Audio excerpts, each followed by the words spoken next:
everyone. Who is he on there? This is Mr. Wineland here with Chapter 11, Section 4. Basically, this is the end of the war, and we start to see peace negotiations with Wilson basically going to Europe to fight for peace. And pretty amazing history here. We're going to talk about Wilson going over. Um, Wilson was kind of thinking, I'm going to go over there and be the savior. I'm going to have all these great points, and everybody in Europe's going to love me.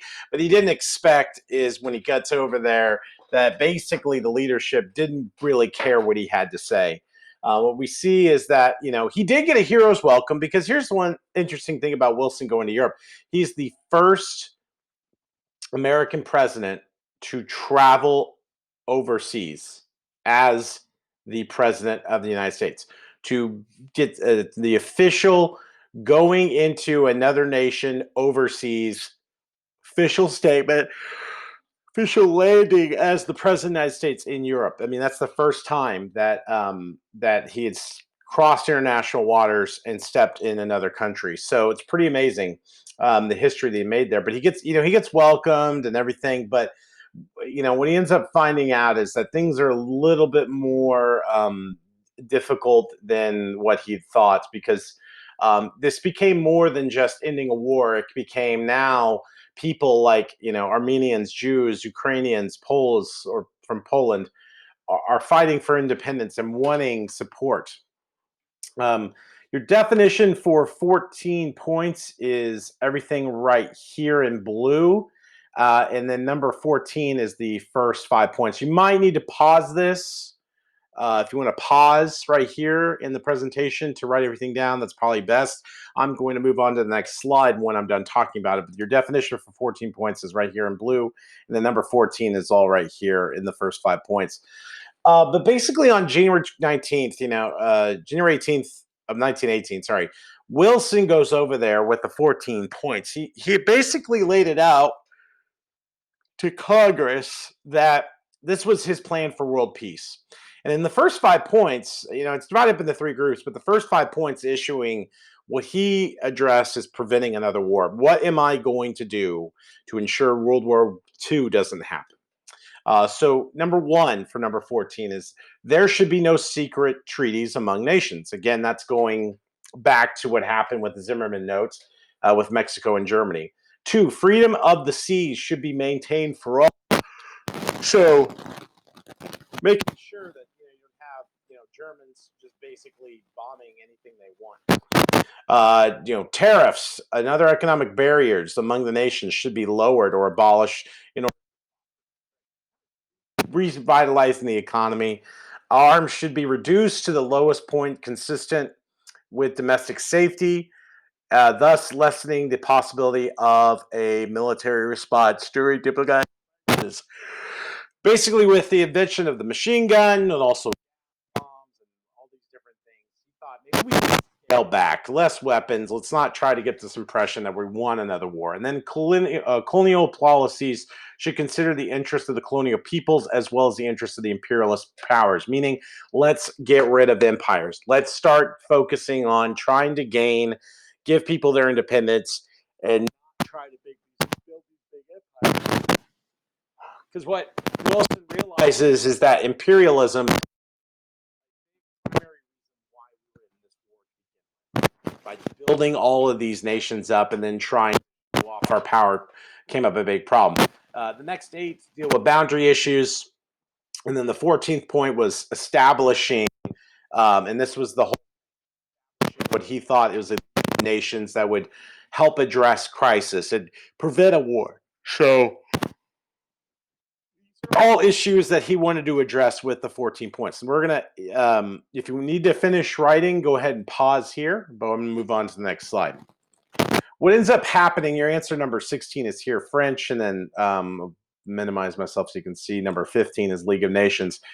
Wilson eventually realizes that his peace treaty is kind of a dud. It's not really going anywhere. He goes into this meeting with all the Allied leaders, and they're just angry. They're just upset. French Premier George Clemenceau, was basically, livid through. He had lived through two German invasions in France. Wanted to prevent any more invasions into France. And then we see David Lloyd George, the Prime Minister of Britain, basically ran with a slogan in his reelection: "Make Germany pay." He wanted them to pay, and then Germany to pay for their mistakes. And then the Italian Prime Minister Victoria Orlando wanted control of Austrian-held territory. So this became a big problem because not only were these Allied forces angry, but they also forgot to do one thing: invite the Central Powers, invite at least Germany to this. And they also excluded Russia because they went communist. So they didn't want communists into their meeting. So this was bad.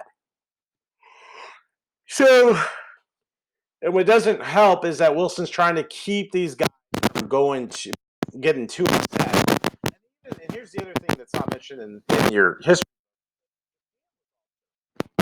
invited in World War One, because they fought in World War One, and they were hoping sort of an agreement with the other allies, but the allies just basically ignored the Japanese.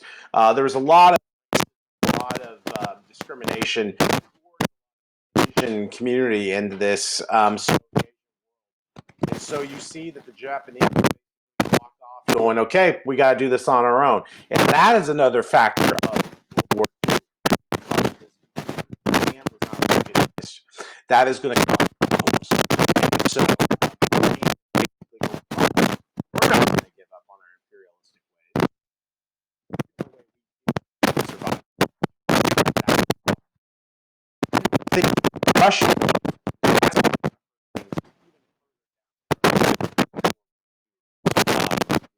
But we see those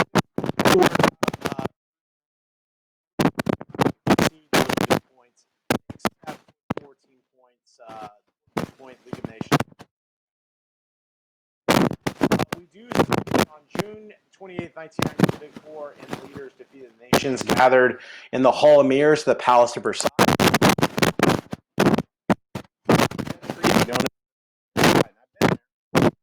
It's where King Louis used to be, and a lot of other royalty from the French. It's a really great place. But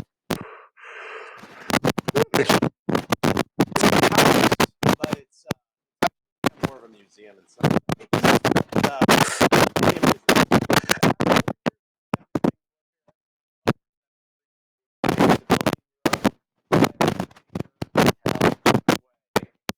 You see your definition for Treaty of Versailles. You want to go ahead and pause here to write that down. The Treaty of Versailles actually established new 9 nations. It included Poland, Czechoslovakia, Yugoslavia as some of those, and shifting some boundaries around. It carved out 5 areas of the Ottoman Empire and gave them to France and Great Britain as mandates or temporary colonies. We see those two allies were administered their respective mandates until the areas were ready to self-rule and then independence. But the treaty also barred Germany from maintaining an army. And it required Germany in return a region of the Alsace-Lorraine to France, and to pay reparations amounting to 33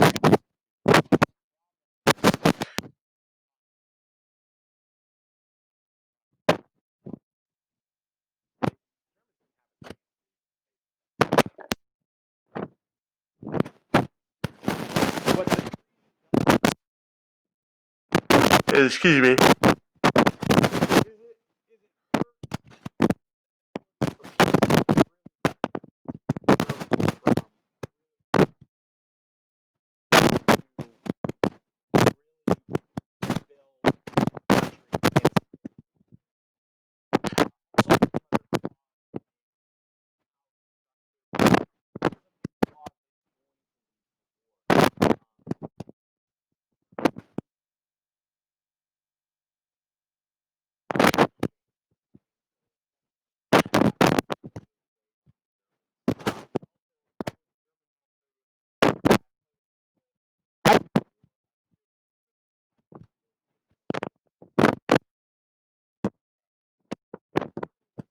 Of operation, problem.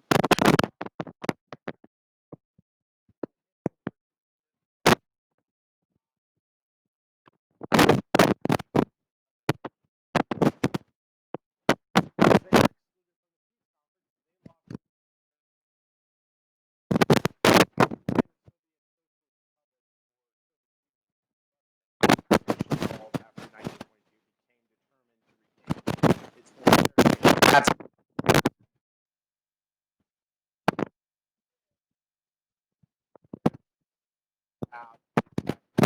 the tree.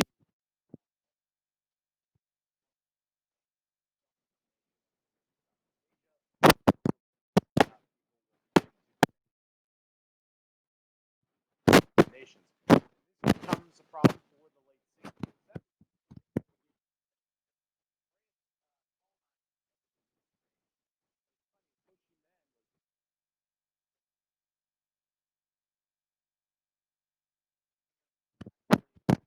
He stepped in trying to fight for Vietnamese rights. But there,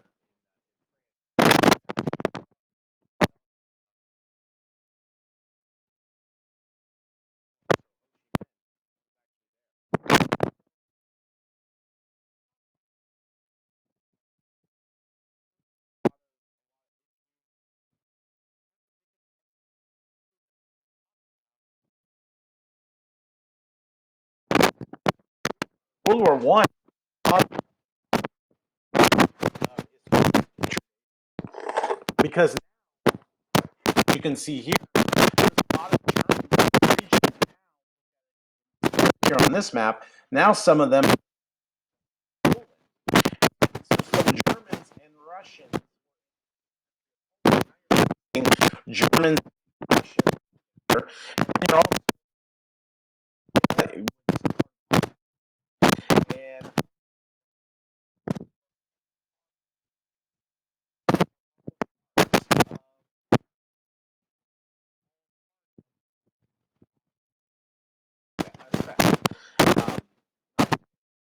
but yeah, in some ways, yeah, they're connected to region. Was Serbia, yeah, parts of Romania. So these people will lose an identity of themselves. You even see here in these new found countries formed out of Russia. There's a new found of culture lost, and it's a big problem in the Middle East because you look at the Ottoman Empire. The Ottoman Empire was able to keep traditions and cultures together and under one umbrella. Then when Britain comes in and splits up the Ottoman Empire, Turkey, becomes Syria, Iraq, Transjordan, Palestine. This becomes problematic because now they have and placed territory. People from Iraq, Syria, and some of Syria's people are in Iraq, and some of Palestinians are in Syria, Lebanon. You're mixing cultures, and this becomes problematic in the Middle East, especially.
More than 2 months unable to even meet with the cabinet. Could not promote so eventually the treaty came up to the Senate November 19th. Senator Lodge introduced a number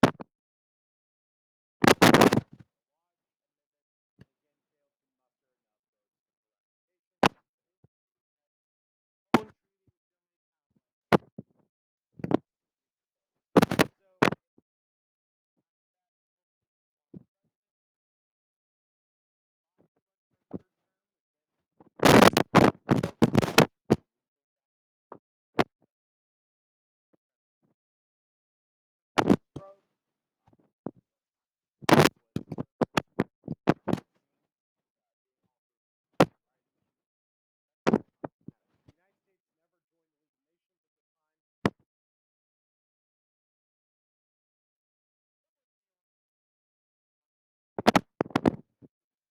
amendments. Be a part of things when they could.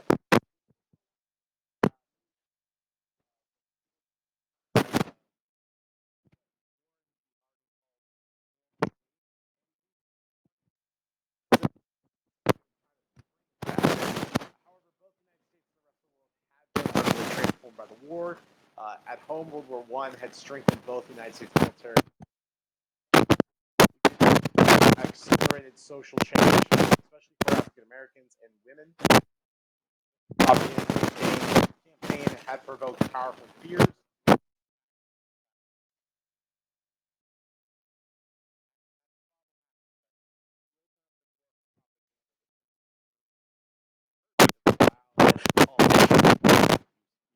Number 19, the war to end all wars.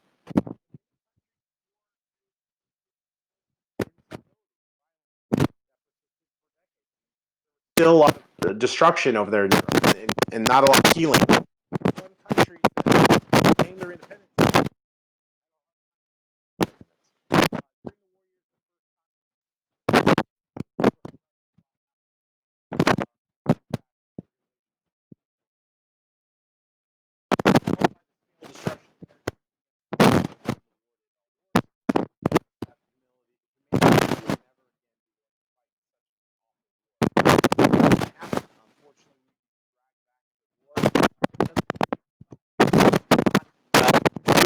It did in the end. To have a voice and say,